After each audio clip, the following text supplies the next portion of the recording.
Shalom Bapak Ibu Saudara-saudara yang diberkati Tuhan. Sebelum kita menerima berkat Tuhan melalui firman-Nya, kita bersekutu di dalam doa. Kami puji, kami muliakan, kami sembah, kami agungkan nama-Mu ya Tuhan, atas setiap berkat dan kemurahan yang Tuhan berikan kepada kami sampai saat ini. Secara khusus ketika Tuhan boleh berikan kami kesempatan untuk belajar dari firman-Mu. Kesempatan yang luar biasa ini akan kami gunakan dengan sungguh-sungguh merenungkan kebenaran firman-Mu. Roh Kudus Tuhan menolong kami semua. Dalam nama Yesus kami berdoa dan bersyukur. Amin. Saudara-saudara, Bapak Ibu yang diberkati Tuhan, firman Tuhan yang akan kita dengar, yang akan menyapa kita pada saat ini dari Kejadian pasal 50 ayat 15 sampai 21.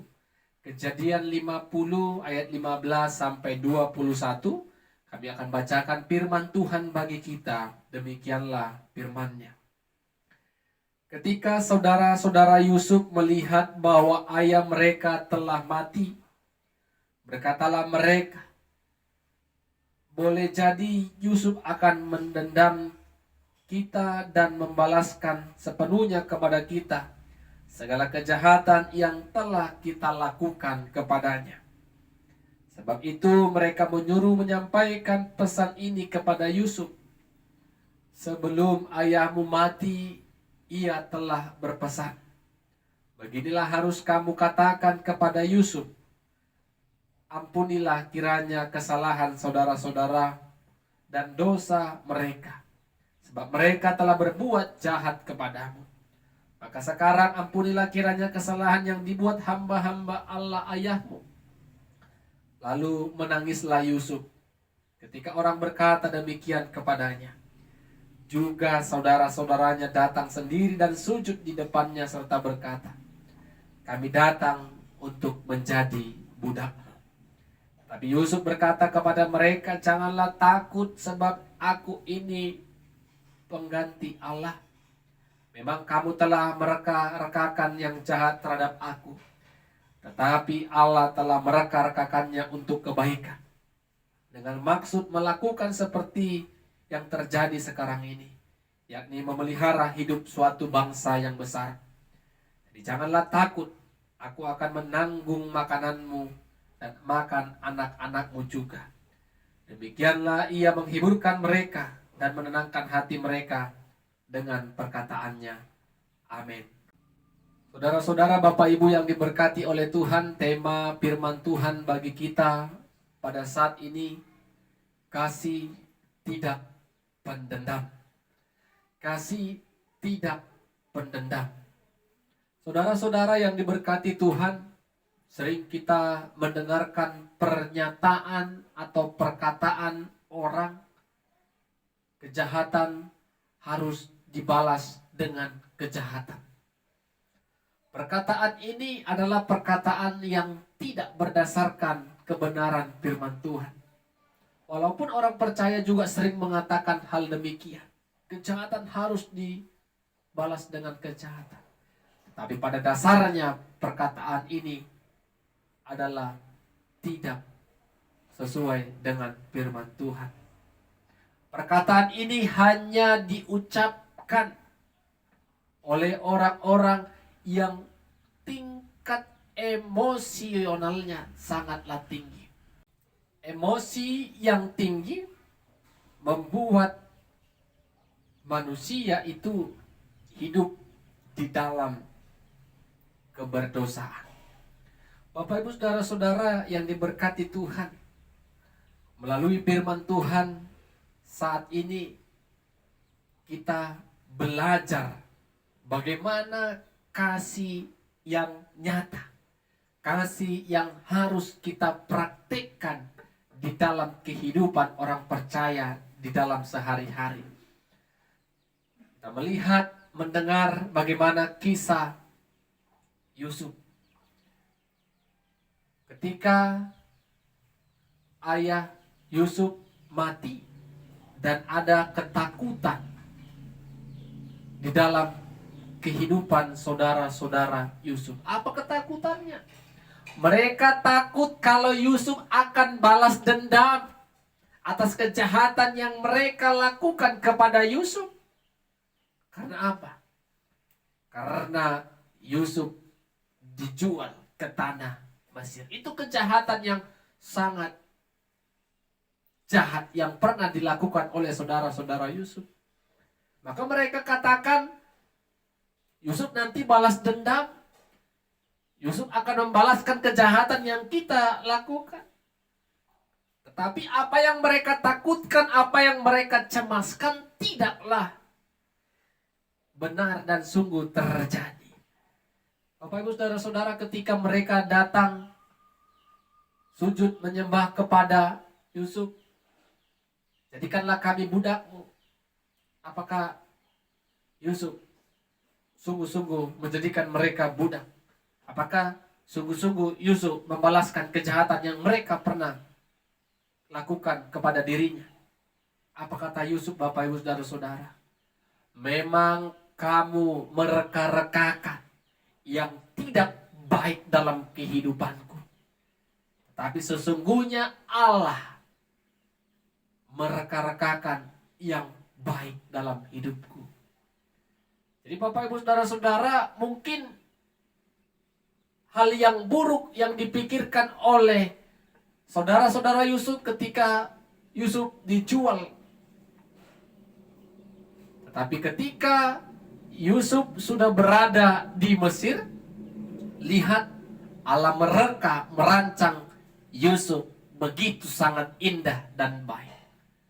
Melalui Yusuf, umat Allah yang begitu besar dapat bertahan hidup.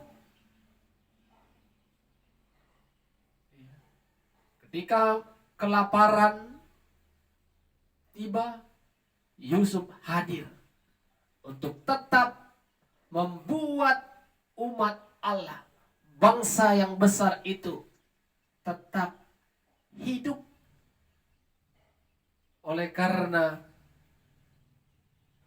pimpinan Allah dalam kehidupan Yusuf. Jadi Yusuf tidak memikirkan yang jahat yang dilakukan oleh saudara-saudaranya, tetapi dia memikirkan yang baik yang telah dirancangkan dan disediakan Allah dalam kehidupannya. Sehingga Yusuf katakan, aku akan menanggung kehidupanmu, bukan hanya hidupmu tetapi juga hidup anak-anakmu. Bapak Ibu saudara-saudara, sungguh kasih yang sungguh luar biasa. Kejahatan dibalas dengan kebaikan. Itulah yang diperlihatkan oleh Yusuf saat ini. Apa yang mau kita renungkan Bapak Ibu saudara-saudara yang diberkati Tuhan? Yang pertama, jangan pernah memandang kegagalan, memandang keterpurukan itu sebagai hukuman. Tetapi pandanglah Bapak Ibu saudara-saudara, itu sebagai rencana Allah yang akan menjadikan kita lebih baik dan lebih menjadi berkat dari kehidupan kita sebelumnya. Kita belajar dari Yusuf yang memandang positif. Sangat luar biasa rencana Allah yang menetapkan dia berada di Mesir pada saat itu. Jadi jangan memandang pergumulan, persoalan kita itu sebagai hukuman yang sangat berat. Tapi pandanglah kesengsaraan, kegagalan yang kita peroleh saat ini adalah bagian dari rencana Allah. Yang kedua, Bapak Ibu saudara-saudara yang diberkati Tuhan, belajar dari Yusuf yang tidak sedikit pun menaruh dendam kepada orang-orang ataupun saudara-saudaranya yang melakukan kejahatan dalam kehidupannya. Sering kita Bapak Ibu mengancam atau mengatakan, aku akan balas perbuatanmu yang kau lakukan saat ini kepada aku. Itu emosi Bapak Ibu. Itu tidak sesuai dengan kebenaran Tuhan. Tapi kalau kita melihat Bapak Ibu Saudara-saudara, memang sulit ini kita kerjakan. Tetapi ketika Roh Tuhan menolong kita dengan tidak mengatakan, aku akan balas, aku sudah dipermalukan, aku akan mempermalukan dia. Aku telah disakiti, aku akan sakiti dia. Ketika Roh Tuhan menolong kita, maka perkataan itu tidak akan pernah kita ucapkan. Kita akan melihat sudut pandang yang positif dari apa yang kita rasakan saat ini. Dan yang ketiga, Bapak, Ibu, Saudara-saudara, Allah mengasihi kita dan menyelamatkan kita melalui Kristus Yesus. Allah mengampuni kita dan memberikan kita kesempatan untuk bisa hidup pulih dari keberdosaan, dari kesalahan yang kita lakukan. Kesempatan yang diberikan Allah kepada kita, pemulihan yang diberikan Allah kepada kita itu adalah anugerah yang terbesar yang boleh kita rasakan. Sama seperti yang dialami oleh saudara-saudara Yusuf. Begitu luar biasa kasih yang diperlihatkan oleh Yusuf. Kita juga harus melihat Bapak Ibu Saudara-saudara, ketika kita datang kepada Tuhan, mengaku kejahatan, kesalahan yang kita lakukan kepada Tuhan, maka biarlah anugerah itu kita nikmati, anugerah itu kita syukur kepada Tuhan yang memberikannya kepada kita. Amin, kita berdoa. Terima kasih buat firman-Mu ya Tuhan, yang mengajarkan kami untuk hidup dalam kasih yang sesungguhnya, kasih yang tidak memiliki dendam kepada orang lain, yang menyakiti hati kami, yang telah merancangkan yang tidak baik dalam hidup kami. Kami belajar dari kisah Yusuf ini Tuhan, dia boleh menyatakan kebaikan walaupun saudara-saudaranya merancangkan yang jahat dalam hidupnya. Ajari kami juga Tuhan untuk tetap mengasihi Tuhan, sehingga kami boleh melihat ada keselamatan yang Tuhan berikan bagi kami dalam Kristus Yesus. Dalam nama Tuhan Yesus kami berdoa dan bersyukur. Amin. Shalom. Tuhan Yesus memberkati kita semua.